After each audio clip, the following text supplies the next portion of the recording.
Hello friends, എല്ലാ കൂട്ടുകാർക്കും നമ്മുടെ പുതിയൊരു റിവ്യൂയിലേക്ക് സ്വാഗതം. അപ്പൊ ഇനി വരാൻ പോകുന്ന ഒരു അടിപൊളി ഭാഗമായിട്ട് പറയാൻ പോകുന്നത് നാളത്തെ, അതായത് ഇന്നത്തെ എപ്പിസോഡും അതുപോലെ തന്നെ ഇതിന്റെ തമിഴ് റീമേക്ക് ഉണ്ടല്ലോ. അപ്പൊ ഇനി മുതൽ അതിന്റെ തമിഴ് റീമേക്കിന്റെ ഭാഗം കൂടി പറയാന്ന് വിചാരിച്ചു. അപ്പൊ കുറച്ചുകൂടി ഇൻട്രസ്റ്റിംഗ് ആയിരിക്കും. അങ്ങനെ നമ്മുടെ ഇന്നത്തെ എപ്പിസോഡിലാണെങ്കിൽ തുടങ്ങുമ്പോൾ തന്നെ കാണിക്കുന്നത് പാർവതി എടുത്ത് ഇനിയിപ്പോ ഉത്സവം കഴിയണ വരെ ഇഷ്ടവും അതുപോലെ തന്നെ വിവാഹത്തിന്റെ പ്രപ്പോസലിന്റെ കാര്യം ഒന്നും പറയാൻ പറ്റാത്ത അവസ്ഥയാണ്. അതുകൊണ്ട് തന്നെ കൈലാസനും പ്രിയനും ഭയങ്കര വിഷമമാവട്ടെ. പ്രിയനാണെങ്കിൽ അവളോട് എങ്ങനെയെങ്കിലൊക്കെ ഒന്ന് ഇഷ്ടം പറയാന്ന് വിചാരിച്ചിരിക്കുകയായിരുന്നു. അപ്പൊ അതും പോയി കിട്ടി. കൈലാസാണെങ്കിൽ അച്ഛനോടെങ്കിലും പറയാന്ന് വിചാരിച്ചു. അത് പാർവതിനെ വിവാഹം കഴിക്കാൻ താല്പര്യമുണ്ട്, മോളെ കെട്ടിച്ചു തരുമെന്ന് അച്ഛനോടെങ്കിലും ചോദിക്കാന്ന് വെച്ചപ്പോ അതും മുടങ്ങി. അതോടെ രണ്ടുപേരും ഭയങ്കര ശോകത്തിലാട്ടോ. അപ്പൊ മോഹനൻ പ്രിയനോട് ചോദിക്കുന്നുണ്ട്, എടാ എടാ നീ എന്ത് പണിയുടെ കാണിച്ചത്? നേരത്തെ നിനക്ക് നല്ലൊരു അവസരമല്ലേ നിനക്ക് കിട്ടിയത്, എന്നിട്ട് നീ അത് പറഞ്ഞില്ലല്ലോ അവളോട് എന്ന് പറയാണ്. എടാ എന്ത് ചെയ്യാനടാ, നീ അപ്പൊ കണ്ടതല്ലേ, അപ്പോഴേക്കുമല്ല അവളെ പൊങ്കാല നിലത്ത് വീണെന്ന് പറഞ്ഞിട്ട് ഭയങ്കര പ്രശ്നവും കാര്യങ്ങളൊക്കെ ആയത്. അതിനിടക്ക് ഞാൻ എങ്ങനെയാടാ പറയാം? അതിനിടയിൽ ഒരുപാട് സമയം ഉണ്ടായിരുന്നു. നിന്നോട് സംസാരിച്ച സമയം പോയിട്ടാണ് ആ പൊങ്കാല ആ അവസ്ഥയിലായത്. അത് നിനക്കറിയാവോ? എടാ ഇനിയിപ്പോ ഉത്സവം കഴിയട്ടെ, അതുവരെ കാത്തിരിക്കാം. ഇത്ര നേരം നാളെ കാത്തിരുന്നില്ലേ? ആ, വേവോളം കാത്തില്ലേ, ഇനി 6 ഓളം കാക്കാം എന്ന് പ്രിയം പറയാണ്. ആ, 6 ഓളം കാക്കുമ്പോഴേക്കും വല്ല പയ്യന്മാരും വന്നിട്ട് അവളെ കെട്ടിക്കൊണ്ട് പോകും. പിന്നെ ഈ നിസ്സാര ദിവസത്തിനുള്ളിലോ? എടാ നീ തന്നെ ആലോചിക്ക്, ആ രുദ്രനെ പോലത്തെ ഒരാളുടെ കയ്യിൽ നിന്ന് വരെ അവൾക്കൊരു പ്രപ്പോസൽ കിട്ടി. അപ്പൊ അതുപോലെ ഈ നാട്ടിൽ വേറെ നല്ല ചെറുപ്പക്കാരുണ്ടാവില്ലേ, അവരിൽ ആരെങ്കിലും ഒക്കെ ഒരു പ്രപ്പോസലായിട്ട് വന്നാലോ, ചിലപ്പോ അങ്കിൾ അയാൾക്ക് വാക്ക് കൊടുത്താലോ, അപ്പൊ നിന്റെ അവസ്ഥ എന്താകും? പാർവതി എന്തായാലും അവളുടെ അച്ഛന്റെ കൂടെ നിൽക്കുള്ളൂ. കാരണം ഒരു പ്രാവശ്യം ഒരു അനുഭവം ഉണ്ടായതാണ് കുടുംബത്തില്. അതുകൊണ്ട് അച്ഛനും അമ്മയുടെ എന്താണ് പറയണത് അത് മാത്രമേ പാർവതി കേൾക്കുള്ളൂ. അതുകൊണ്ട് പാർവതി അടുത്ത് എത്രയും പെട്ടെന്ന് ഇഷ്ടം തുറന്നു പറഞ്ഞിട്ട് നീ അങ്കിളിനോട് സംസാരിക്കാൻ നോക്ക് എന്ന് പ്രിയനോട് മോഹനം പറയണം. അതുപോലെ തന്നെ കൈലാസും ഇങ്ങനെ ആകെ വിഷമിച്ചിരിക്കുമ്പോ മുക്ത അടുത്തേക്ക് വരുന്നുണ്ട്. എന്റെ കൈലാസെ ഞാൻ പറഞ്ഞതല്ലേ ഇപ്പൊ പറയാൻ നിൽക്കണത്, ഇപ്പൊ എന്തായി? ഇപ്പൊ അവളുടെ അച്ഛൻ പറഞ്ഞ അച്ഛന്റെ വായന കേട്ടല്ലോ. ഈ സമയങ്ങളിൽ പ്രപ്പോസലിന് വരാൻ പാടില്ല, നമ്മൾ ഈ ശബരിമലക്ക് പോകാൻ മാലയിടത്തില്ലേ, അതുപോലെ തന്നെയാണ് ഈ ഒരു സംഭവം എന്നാ പറയണത്. അതുകൊണ്ട് ഇനിയിപ്പൊ എന്തായാലും ഉത്സവം കഴിഞ്ഞവരെ അവളുടെ അടുത്ത് ഈ കാര്യം പറയാൻ നിൽക്കൊന്നും വേണ്ട. എന്നാലും നല്ലൊരു അവസരമാണല്ലോ ഞാൻ ഇത് പാഴാക്കി കളയണത്. അതിനെ കൈലാസം ഒന്നും ചെയ്തില്ലല്ലോ. ഇതിപ്പോ ചടങ്ങും കാര്യങ്ങളൊക്കെ അവരുടെ വീട്ടുകാരും അവളും ചെയ്യുന്നതല്ലേ. അതിലിപ്പോ കൈലാസ് എന്ത് വിചാരിച്ചു? പിന്നെ കൈലാസ് പ്രപ്പോസ് ചെയ്യാൻ പോണെന്ന കാര്യം അവർക്കറിയില്ലല്ലോ. ഇനിയിപ്പോ എന്താ ചെയ്യാ? ഇനിയിപ്പോ 2-3 ദിവസം കൂടിയല്ലേ ഉള്ളൂ. അത് കഴിയുമ്പോഴേക്കും കൈലാസ് ഇഷ്ടം എന്തായാലും അച്ഛനോട് തുറന്നു പറഞ്ഞു. ശരിക്കും പറഞ്ഞാൽ അവളോടാണ് പറയേണ്ടിരുന്നത്, പിന്നെ അച്ഛനോട് പറഞ്ഞത് കൈലാസിന് നിർബന്ധമാണല്ലോ. അതെ, ഈ കല്യാണ ആലോചന ഞങ്ങളിപ്പോ പ്രണയിച്ച് നടക്കേണ്ട കുട്ടികളല്ല, കല്യാണം കഴിക്കേണ്ട പ്രായമായി.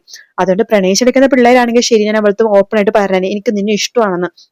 കല്യാണപ്രായമായി രണ്ടുപേര് തമ്മിൽ ഒരാളെ ഇഷ്ടപ്പെട്ട് കഴിഞ്ഞാൽ അത് അവരുടെ വീട്ടിലാണ് പറയേണ്ടത്, വീട്ടുകാരുടെ ബാക്കി തീരുമാനിക്കേണ്ടത് എന്ന് മുക്തിയെടുത്ത് പറയാണ്.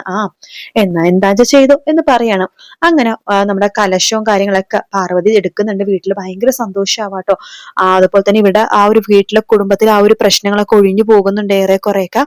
അങ്ങനെ ഉത്സവം കഴിയുമ്പോഴെങ്കിലും സത്യങ്ങളല്ല, ഈ പ്രപ്പോസൽ തുറന്നു പറയാൻ വേണ്ടി കൈലാസ് അച്ഛനോട് പോകുമ്പോഴേക്കും ഒന്നും പറയാൻ പറ്റുന്നില്ല.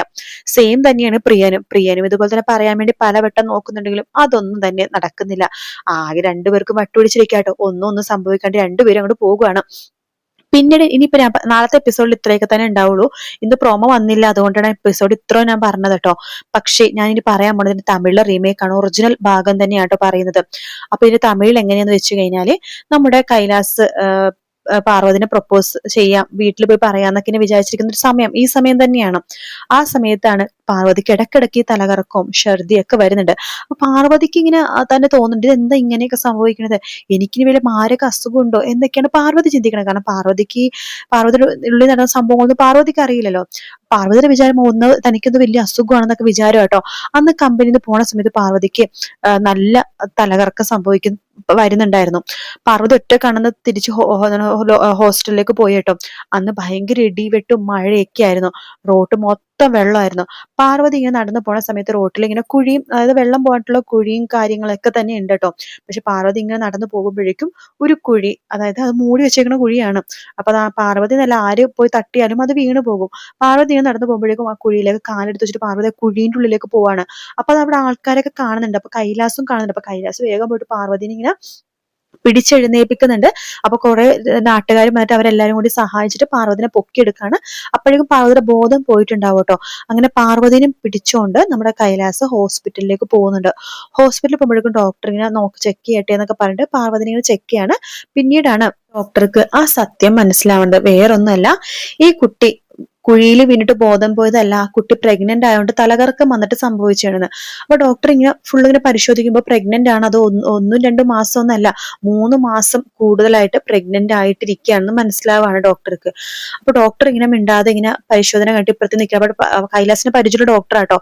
അപ്പൊ കൈലാസ് ഇങ്ങനെ ചോദിക്കണ്ടേ എന്ത് പറ്റി, പരിശോധിച്ചോ എന്ന് ചോദിക്കുമ്പോ പരിശോധിച്ചു. എങ്ങനെയുണ്ട് ഡോക്ടർ, കുഴപ്പമൊന്നുമില്ലല്ലോ അല്ലെ? അത് പിന്നെ കുഴപ്പമൊന്നുമില്ല എന്ന് പറയാണ്. അല്ലല്ല, ഡോക്ടർ എന്നിൽ നിന്ന് എന്തോ മറയ്ക്കുന്നുണ്ട്. എന്താ ഡോക്ടർ, സത്യം പറ ഡോക്ടർ, എന്താ ഡോക്ടർ എന്നിൽ നിന്ന് മറയ്ക്കണത് എന്ന് ചോദിക്കുമ്പോ ഒന്നുമില്ല. അല്ല, ആ കുട്ടിയുടെ വീട്ടുകാരൊക്കെ ഇവിടെയാണോ അതോ അല്ല എന്റെ ഇവിടെ കമ്പനി വർക്ക് ചെയ്യണതാണോ? അല്ല, ആ കുട്ടിയുടെ അച്ഛനും അമ്മയും ആരെങ്കിലും ഇവിടെ ഉണ്ടോ? ഇല്ല, അവളൊരു ഹോസ്റ്റലിലാണ് നിൽക്കുന്നത് പറയാണ്. എന്തെങ്കിലും പ്രശ്നം ഉണ്ടെങ്കിൽ എന്നോട് പറഞ്ഞോ, ഞാനിവിടുത്തെ അവളുടെ കാര്യങ്ങളൊക്കെ ഞാൻ ശ്രദ്ധിക്കാറുണ്ട്, അതുകൊണ്ടാണ് ചോദിക്കുന്നത്, എന്തെങ്കിലും പറഞ്ഞോ എന്നൊക്കെ പറയുമ്പോഴേക്കും ഡോക്ടർ എന്തോ എന്നിൽ നിന്ന് മറയ്ക്കുന്നുണ്ട്, എനിക്കത് നന്നായിട്ട് മനസ്സിലായി എന്ന് കൈലാസ് പറയാണ്. അപ്പൊ ഡോക്ടർ പറഞ്ഞിട്ട് എനിക്ക് കൈലാസിൽ നിന്നൊന്നും മറയ്ക്കേണ്ട കാര്യമില്ല, ഞാൻ ഓപ്പൺ ആയിട്ട് തന്നെ കൈലാസിനോട് പറയാം. ആ പെൺകുട്ടി നിങ്ങൾ വിചാരിക്കുന്ന പോലെ അതൊരു സാധാരണ പെൺകുട്ടിയല്ല എന്ന് പറയാണ്. ഇപ്പൊ ഒരു പെൺകുട്ടി അല്ല അതെന്ന് പറയാണ്. പിന്നെ അവള് പെൺകുട്ടി അല്ലാതെ അത് വേറൊന്നല്ല, പെൺകുട്ടി അല്ലെന്ന് ഉദ്ദേശിച്ചത് അവൾ ഇപ്പൊ ഒരു പെൺകുട്ടിയല്ല, അവളൊരു അമ്മയാവാൻ പോകുന്ന ഒരു സ്ത്രീയാണ് എന്ന് പറയാണ്. എന്തൊക്കെയാ ഡോക്ടർ പറഞ്ഞത്, അവൾ അമ്മയാവാൻ പോവാണെന്നോ? ഡോക്ടർക്ക് ആള് തെറ്റിയതായിരിക്കും, അല്ലെങ്കിൽ ബ്ലഡ് പരിശോധിച്ചപ്പോ ബ്ലഡ് മാറിപ്പോയതായിരിക്കും എന്നൊക്കെ കൈലാസ് പറയണം. എനിക്ക് അങ്ങനെ ഒന്നും സംഭവിച്ചില്ല, ആ കുട്ടിയെ കണ്ടപ്പോഴേ എനിക്ക് സംശയം ഉണ്ടായിരുന്നു, കൈ പിടിച്ചപ്പോ തന്നെ എനിക്ക് കാര്യം മനസ്സിലായി, പിന്നെ ബോധം കെട്ട് വന്നതല്ലേ, അതിന്റെ ടെസ്റ്റും കാര്യങ്ങളൊക്കെ ചെയ്യണല്ലോ, അങ്ങനെ ടെസ്റ്റ് ചെയ്തപ്പോ കണ്ടെത്തിയതാണ്. പിന്നെ ആ കുട്ടി വീണപ്പോ ബോധം പോയതല്ല, ആ കുട്ടി പ്രഗ്നന്റ് ആയതുകൊണ്ട് ക്ഷീണവും തളർച്ചയും നന്നായിട്ടുണ്ട്, അതിന്റെ ഭാഗമായിട്ട് തലകറങ്ങി വീണതാണ് എന്നൊക്കെ പറയണം.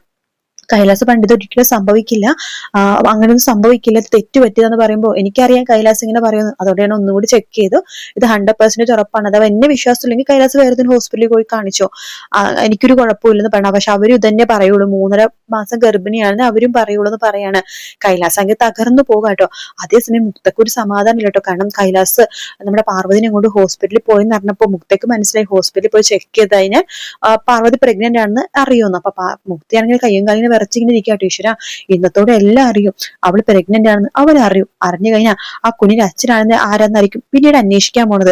ആ സത്യം എനിക്ക് മാത്രമല്ലേ അറിയുള്ളൂ, കൈലാസാണ് ആ കുഞ്ഞിന്റെ അച്ഛൻ എന്നുള്ള സത്യം എനിക്ക് മാത്രമല്ലേ അറിയുള്ളൂ, ഞാനായിട്ട് ഒരിക്കലും ഇത് പറയില്ല, പറഞ്ഞു കഴിഞ്ഞാൽ കൈലാസിന്റെ കൈവിട്ട് പോകും, ഒരിക്കലും കൈലാസിന്റെ കൈവിട്ട് പോകാൻ പാടില്ല, അതിനു വേണ്ടിയിട്ടാണ് ഞാൻ ഇത്രയൊക്കെ പരിശ്രമിക്കുന്നത്, ഇത്രയൊക്കെ ശ്രമിക്കുന്നത് അതിനു വേണ്ടിയിട്ടാണ്, അതുകൊണ്ട് കൈലാസ് ഒരിക്കലും ഈ സത്യം അറിയാൻ പാടില്ല എന്നൊക്കെ മുക്ത ഇങ്ങനെ വിചാരിക്കണം. പക്ഷെ മുക്തയെ വിചാരിക്കണം മുമ്പ് തന്നെ കൈലാസ് സത്യങ്ങളൊക്കെ മനസ്സിലാക്കിയിരുന്നു. അന്ന് മുതൽ കൈലാസ് പാർവതി ഇട്ട് ഒരു ചെറിയ അകൽച്ച കാണിക്കുകയാണ്, കാരണം വേറൊന്നല്ല, അവള് ഗർഭിണിയാണെന്ന് കൈലാസിന് മനസ്സിലായി, പാർവതിക്ക് മനസ്സിലായിട്ടോ, പാർവതിയും അറിയൊക്കെ ചെയ്യും പാർവതി ഗർഭിണിയാണെന്ന്. അപ്പൊ ഇങ്ങനത്തെ കുറച്ച് ഭാഗങ്ങൾ നമ്മൾ തമിഴിൽ കാണുന്നുണ്ട് കേട്ടോ. അപ്പൊ ഞാൻ ഇന്നൊരു എപ്പിസോഡ് കണ്ടിട്ടാണ് ഇതിന്റെ ഒരു റിവ്യൂ പറഞ്ഞത്. അപ്പൊ നിങ്ങൾക്ക് ഇഷ്ടമായെങ്കിൽ കൂടുതൽ റിവ്യൂസിന് വേണ്ടി ചാനൽ ഒന്ന് സബ്സ്ക്രൈബ് ചെയ്ത് താഴത്തൊന്ന് കമന്റ് ചെയ്യണേ. മറ്റൊരു വീഡിയോ ആയിട്ട് കാണാം friends, take care, bye bye.